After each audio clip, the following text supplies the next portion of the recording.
Ha sido para nosotros y para nuestra sociedad en general un periodo de grandes convulsiones, duelo, rabia y sobre todo de innumerables preguntas.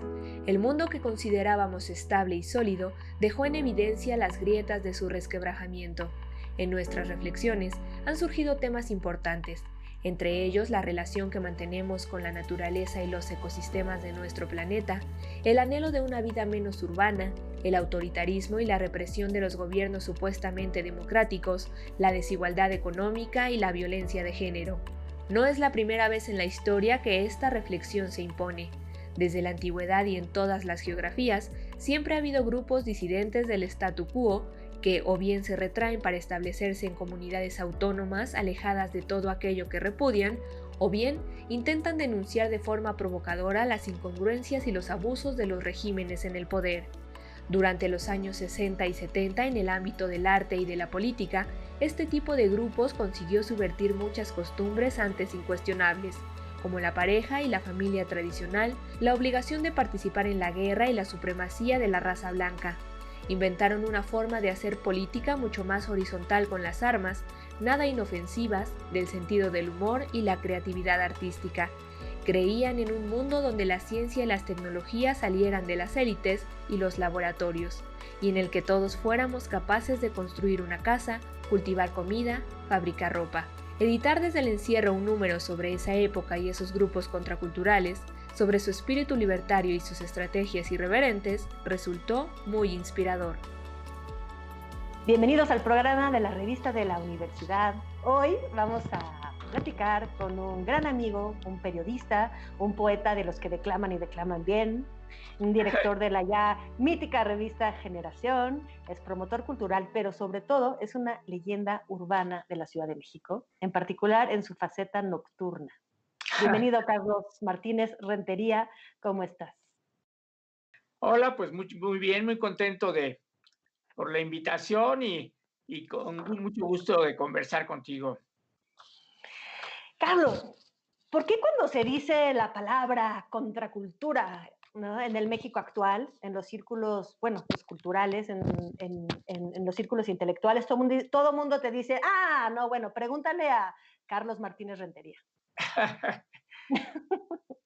Bueno, yo creo que de una manera bastante no premeditada, bastante fortuita, pues se fue dando esta vinculación con la palabra contracultura, ¿no? Como tú mencionas, pues hacemos la revista Generación desde hace más de 32 años, ¿no? Se nos hizo costumbre, ya se nos hizo vicio seguir haciendo esta publicación. Y bueno, con las temáticas que comenzamos a manejar desde un principio, somos pioneros de precisamente ahora que está de moda de despenalización de la marihuana, fuimos de las primeras publicaciones que comenzaron a manejar el tema, las diversidades sexuales, pues muchas dinámicas que se insertan dentro de lo contracultural. Entonces, pues, sin darme cuenta, de pronto ya estábamos metidos en el tema y la verdad es que a mí siempre me llamó la atención y comencé a incursionar de unas o de varias maneras. Y bueno, tengo que reconocer que el escritor José Agustín pues fue nuestro principal motivador para seguir estudiando y pensando la contracultura, ¿no? ¿Por qué, José Agustín? ¿Nos puedes desarrollar un poco la idea? ¿Su libro quizás? ¿Qué libro? Bueno, sí, precisamente, bueno, José Agustín publica, precisamente aquí lo tengo, este libro de la contracultura en México, que pues data de 1996, ¿no?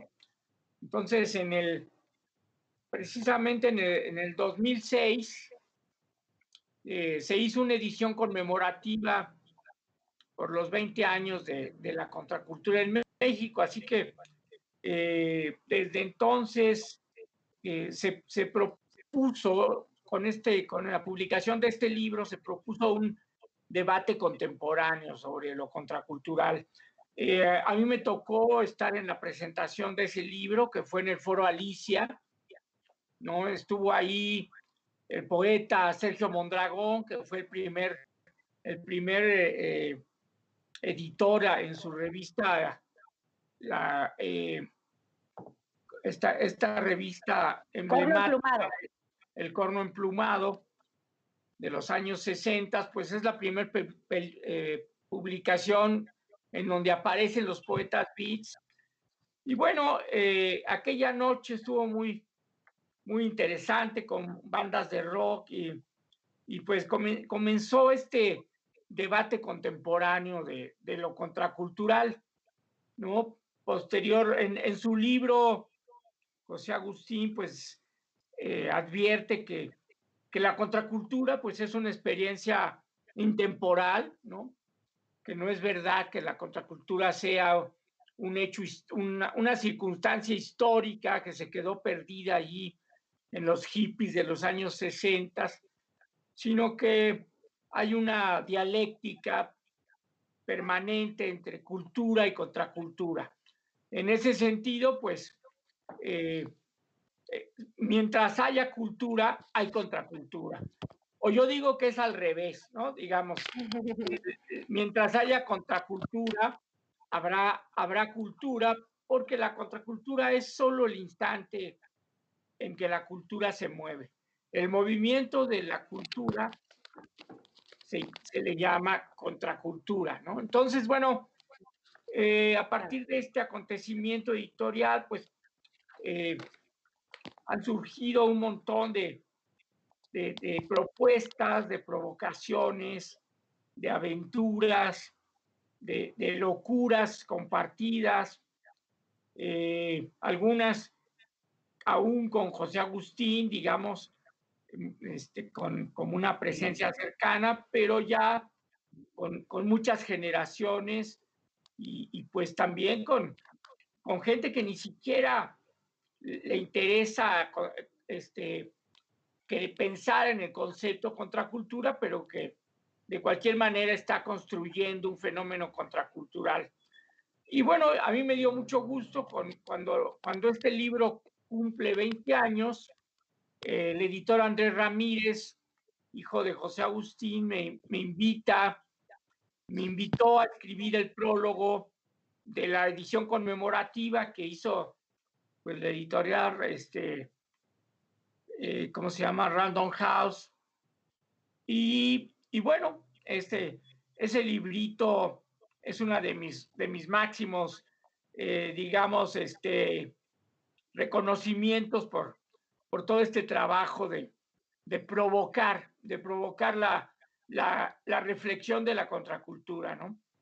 Ese libro es increíble, ¿no? Te habla de los chavos bandas, o sea, te habla de muchas subculturas, de muchas contraculturas que son realmente mexicanas, ¿no? Que se distinguen muchísimo de todo lo que fue la contracultura o que tiene nuestro saborcito nacional.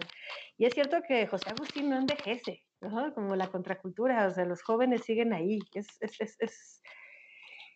La neta que es muy bonito sentir que puedes fijar la juventud como en una obra, ¿no? Que siga palpitando ese espíritu por el tiempo y por las nuevas generaciones. Te quería preguntar justamente, la contracultura. ¿Se escribe? O sea, ¿cómo se expresa? ¿Se escribe? ¿Se canta? ¿Se filma? O sea, ¿hay que ser artista para ser contracultural o simplemente se vive? Sí, pues mira, hay un estudio de juventud, digamos, de juvenólogos catalanes, que hay una clasificación de contracultura que es quienes la viven en su vida cotidiana, digamos, en donde podrían insertarse estas tribus juveniles de las que tú hablas, ¿no? Que pues existen todavía neopunks, ya digamos las primeras generaciones de punks pues son abuelos, pero pues hay muchos chavos que siguen refrendando una actitud neopunk.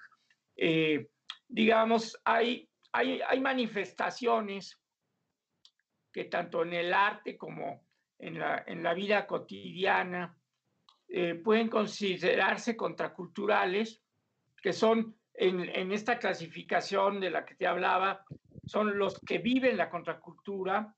Luego hay una segunda dinámica de lo contracultural, que son quienes la piensan, quienes la reflexionan, quienes la ubican.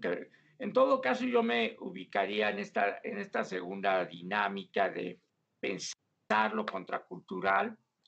Y se advierte una tercera, que son como los que difunden más, digamos, de una manera más masiva a la contracultura, en donde se ubica fundamentalmente a los músicos de tanto rockeros como punquetos y todas estas derivaciones de los ritmos juveniles, sobre todo juveniles, aunque ahora, como bien sabemos, pues los rockeros clásicos y los punquetos tradicionales, pues ya todos son unos ancianos, ¿no? Digamos que en ese sentido, pues la contracultura no necesariamente es una manifestación juvenil. O sea, sí está sustentada en un impulso de una actitud joven, pero desde luego que hay grandes gurús y maestros de la contracultura, pues que son setentones, ochentones, ¿no? Bueno, Acabamos de ver ahora con el fallecimiento de Lawrence Ferlinghetti, que tenía 101 años, ¿no? Y si tú conversabas con él, pues sentías un espíritu libertario y de irreverencia política y de incorrección política que tanto nos hace falta cultivar en todos los sentidos, pues que nos demuestra que no todo tiene que ver necesariamente con una edad determinada, ¿no? Sí, de acuerdo. Es un espíritu que generalmente le habla más a los jóvenes, pero definitivamente no se queda ahí. Vamos a un corte, Carlos, y volvemos. Sí, ¿Te parece? muy bien. Esperamos. Volvemos en unos momentos más. Fumando algo legal.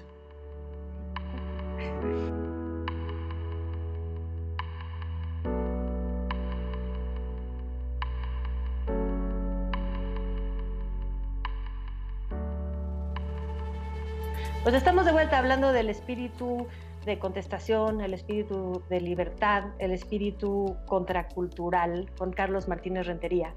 Carlos, decías al principio de esta conversación que ahora lo de la legalización de la marihuana está de moda. ¿Puede estar de moda la contracultura? ¿Puede ser llevada a la luz por una mayoría?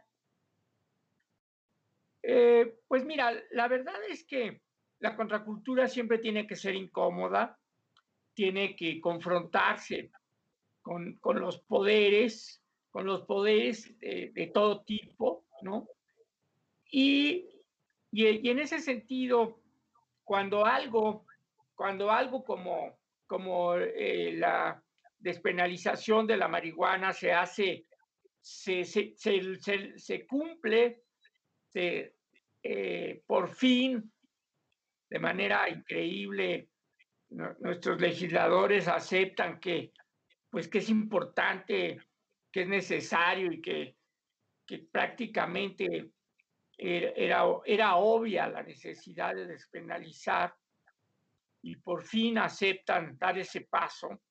Pues en ese sentido, la contracultura habrá cumplido su sentido de provocación, porque nosotros que iniciamos, digamos, este movimiento de despenalización de marihuana, como junto con otras publicaciones y un puñado de locos, pues digamos que era una actitud estrictamente contracultural, ¿no?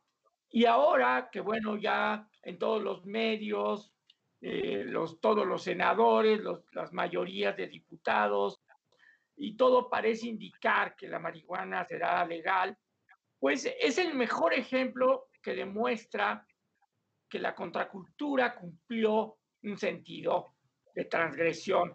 O sea, la gran apuesta por despenalizar una planta como la marihuana y que se reconozcan todas sus virtudes, pues es un triunfo de la contracultura. Pero como dice Temu Teleri, dice que la contracultura es como la cresta de una ola. O sea, la contracultura es la parte del movimiento de la cultura. Entonces, pero sin embargo, cuando la cresta de la ola llega, se hace cultura de nuevo. O sea, no es que la contracultura sea cooptada o sea comprada, ¿no? Sino que simplemente esa es la dinámica de la contracultura, mover a la cultura. Y para que la contracultura mueva, tienen que cambiar cosas en el consenso de lo cultural. Entonces, pues sí, dejará de ser contracultural eh, la lucha por despenalizar la marihuana, porque ya va a estar despenalizada con todos y sus bemoles, pero sin embargo siempre habrá otras dinámicas por cuales hay que pelear, ¿no? Yo Bueno, estoy...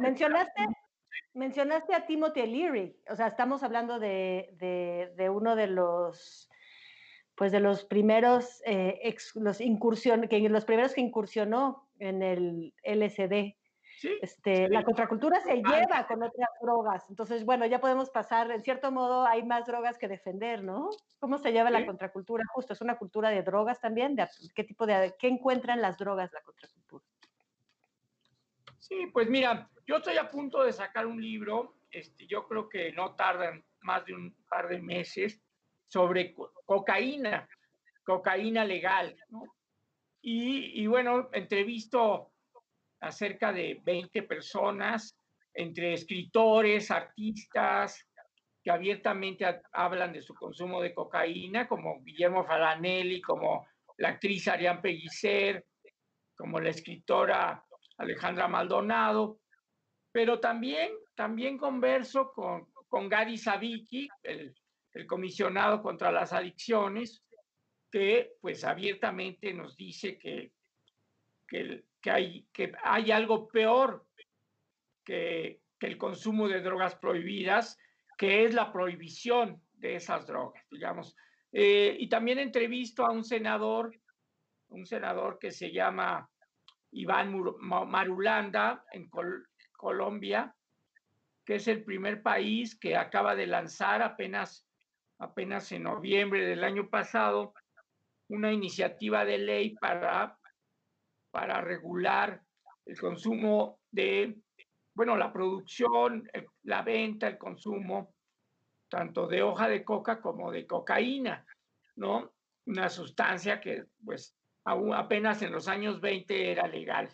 Entonces, digamos que lo contracultural en torno al tema de las drogas no es el consumo mismo, ¿no? Porque, como todos sabemos, cualquiera consume drogas, ¿no? Desde, no sé, desde cualquier niño bien, cualquier político, cualquier delincuente, ¿no? O sea, consumir drogas en sí mismo no es contracultural. Lo que es contracultural sí es exigir y pelear por su regulación, por su desmitificación, por advertir que las sustancias que ahora son prohibidas tienen una historia y forman parte de nuestra cultura, ¿no? Y que la prohibición es el verdadero daño que vivimos en nuestras sociedades contemporáneas. Pensarlo así sí es contracultural, ¿no? Así como también los estados de conciencia estas llamadas las puertas de la percepción, ¿no? Que significa el consumo de sustancias que alteran nuestra conciencia, ¿no? Ahí también hay una gran vertiente de contracultura. Por supuesto. Me recuerda mucho esto del 68, por ejemplo, en Francia, ¿no? Este espíritu de prohibido prohibir, ¿no? Lo que no se vale es este poder que viene de arriba y prohíbe, ¿no? Quita libertades. Carlos, ¿has sido censurado de alguna manera en revista Generación? Todo esto que este libro sobre cocaína, o sea, ¿has encontrado censura en nuestro país en torno a los temas de la contracultura, que son la droga, que son el sexo, que son, bueno, Sí, bueno, gran parte de las libertades? pues mira, en los principios de la revista Generación, allá por los años 90, por lo menos en 2 ocasiones la Secretaría de Gobernación nos envió un par de cartas en diferentes ocasiones diciéndonos que habíamos violentado los reglamentos de una comisión totalmente caduca y que por ahí sigue, pero pues en realidad no tiene ninguna vigencia, que es la Comisión Calificadora de Publicaciones Ilustradas. Pertenece a la Secretaría de Gobernación, pero es inoperante.